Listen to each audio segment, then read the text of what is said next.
Hi, welcome to ThreatTraq Essentials. This week I'm here with Chris DeRocco. How are you, Chris? Good. How are you, Don? Great. Let's talk about the stories you guys covered on this week's ThreatTraq, some lessons that we can learn from those stories. First up, Stan brought us a story about ransomware. Well, really about backups and how if you keep good backups and test them, you might be able to avoid paying that ransom. So tell me about that. Yeah, so this was a very interesting article, and it talked mostly about how these companies actually have backups. However, they never tested it or never tested how long it would take to recover the data. So they actually still end up paying the ransom.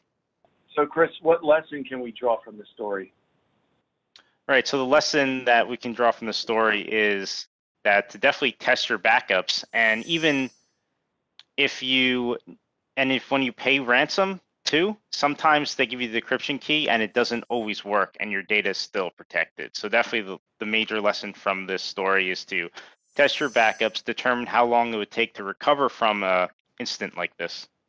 Now, Kim brought us an interesting story about a paper she was involved in writing, as a matter of fact, and that was all about hacking back. Tell me what hacking back is and what the debate is over it.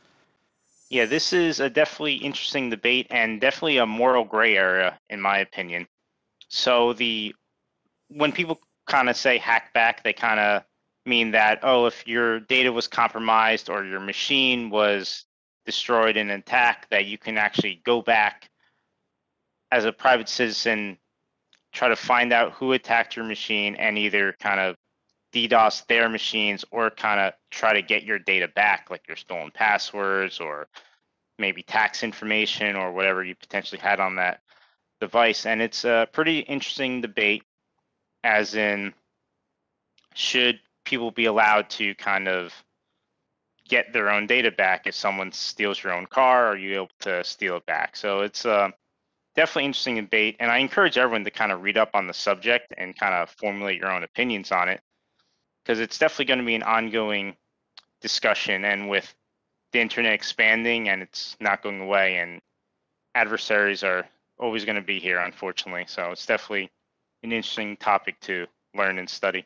Now, you wrote a story about a vulnerability in Cloudflare. Tell me what it is and why we should be concerned about it.